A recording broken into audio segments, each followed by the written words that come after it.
अध्याय 19। द्वेष कराने वाले का जी नहीं भरता। पांडवों के वनवास के दिनों में कई ब्राह्मण उनके आश्रम गए थे।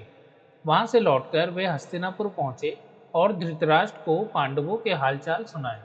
धृतराष्ट्र ने जब यह सुना कि पांडव वन में बड़ी तकलीफें उठा रहे हैं, तो उनके मन में चिंता होने लगी। लेकिन दुर्योधन और शकुनी कुछ और ही सोचते थे। कर्ण और शकुनी दुर्योधन की चापलूसी किया करते थे, किंतु दुर्योधन को भला इतने से संतोष कहाँ होता। वह कर्ण से कहता, कर्ण, मैं तो चाहता हूँ कि पांडवों को मुसीबतों में पड़े हुए अपनी आंखों से देखूं। इसलिए तुम और मामा शकुनी कुछ ऐसा उपाय करो कि वन में जाकर पांडवों को देखने की पिताजी से अनुमति मिल जाए। कर्ण बोला, द्वैतवन में कुछ बस्तियां हैं जो हमारे अधीन हैं। हर साल उन बस्तियों में जाकर चौपायों की गणना करना राजकुमारों का ही काम होता है। बहुत समय से यह प्रथा चली आ रही है, इसलिए उस बहाने हम पिताजी की अनुमति आसानी से प्राप्त कर सकते हैं। कर्ण अपनी बात पूरी तरह से कह भी ना पाया था कि दुर्योधन और शकुनी मारे खुशी के उछल पड़े। राजकुमारों ने भी धृतराष्ट्र से आग्रह पूर्वक प्रार्थना की कि वह इसकी अनुमति दे दें, किंतु धृतराष्ट्र ना माने। दुर्योधन ने विश्वास दिलाया कि पांडव जहां होंगे वहां वे सब नहीं जाएंगे और बड़ी सावधानी से काम लेंगे। विवश होकर धृतराष्ट्र ने अनुमति दे दी। एक बड़ी सेना को साथ लेकर कौरव द्वैतवन के लिए रवाना हुए। दुर्योधन और कर्ण फूले नहीं समाते थे। उन्होंने पहुंचने पर अपने डेरे ऐसे स्थान पर लगाए जहां से पांडवों का आश्रम 4 कोस की दूरी पर ही था। गंधर्वराज चित्रसेन भी अपने परिवार के साथ उसी जलाशय के तट पर डेरा डाले हुए था। दुर्योधन के अनुचर जलाशय के पास गए और किनारे पर तंबू गाड़ने लगे। इस पर गंधर्वराज के नौकर बहुत बिगड़े और दुर्योधन के अनुचरों की उन्होंने खूब खबर ली। वे कुछ न कर सके और अपने प्राण लेकर भाग खड़े हुए। दुर्योधन को जब इस बात का पता चला तो उसके क्रोध की सीमा न रही। वह अपनी सेना लेकर तालाब की ओर बढ़ा। वहां पहुंचना था कि गंधर्वों और कौरवों की सेनाएं आपस में भिड़ गईं। घोर संग्राम छिड़ गया। यहाँ तक कि कर्ण जैसे महारथियों के भी रथ और अस्त्र चूर चूर हो गए और वे उल्टे पांव भाग खड़े हुए। अकेला दुर्योधन लड़ाई के मैदान में अंत तक डटा रहा। गंधर्व राज चित्रसेन ने उसे पकड़ लिया, फिर रस्सी से बांधकर उसको अपने रथ पर बैठा लिया और शंख बजाकर विजय घोष किया। जब युधिष्ठिर ने सुना कि दुर्योधन व उसके साथी अपमानित हुए हैं, तो उसने गंभीर स्वर में कहा, भाई भीमसेन, ये हमारे ही कुटुंबी हैं। तुम अभी जाओ और किसी तरह अपने बंधुओं को गंधर्वों के बंधन से छुड़ा लाओ। युधिष्ठिर के आग्रह पर भीम और अर्जुन ने कौरवों की बिखरी हुई सेना को इकट्ठा किया और वे गंधर्वों पर टूट पड़े। अंततः गंधर्वराज ने कौरवों को बंधन मुक्त कर दिया। इस प्रकार अपमानित कौरव हस्तिनापुर लौट गए। पांडवों के वनवास के समय दुर्योधन की तो इच्छा राजसूय यज्ञ करने की थी, किंतु पंडितों ने कहा कि धृतराष्ट्र और युधिष्ठिर के रहते उसे राजसूय यज्ञ करने का अधिकार नहीं है। तब ब्राह्मणों की सलाह मानकर दुर्योधन ने वैष्णव नामक यज्ञ करके ही संतोष कर लिया। इसी समय की बात है कि महर्षि दुर्वासा अपने 10,000 शिष्यों को साथ लेकर दुर्योधन के राजभवन में पधारे। दुर्योधन के सत्कार से ऋषि बहुत प्रसन्न हुए और कहा, वत्स, कोई वर चाहो तो मांग लो।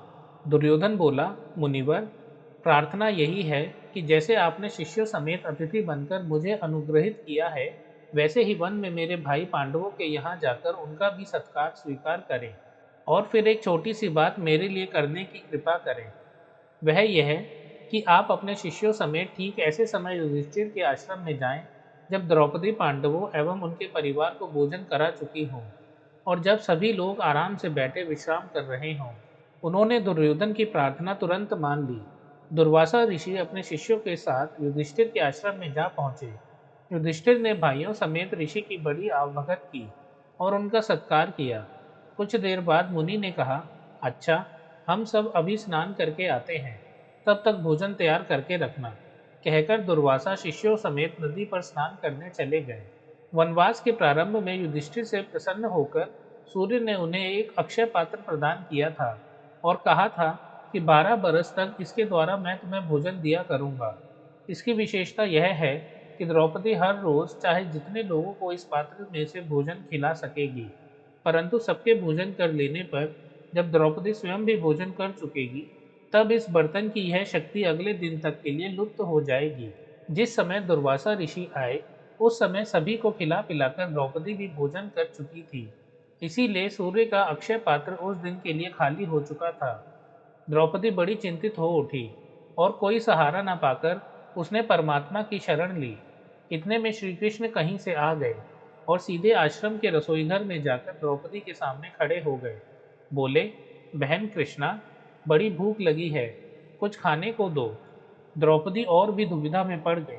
कृष्ण बोले, जरा लाओ तो अपना अक्षय पात्र, देखें कि उसमें कुछ है भी या नहीं। द्रौपदी हड़बड़ाकर बर्तन ले आई। उसके एक छोर पर अन्न का एक कण और साग की पत्ती लगी हुई थी। श्री कृष्ण ने उसे लेकर मुंह में डालते हुए मन में कहा, यह भोजन हो, इससे उनकी भूख मिट जाए।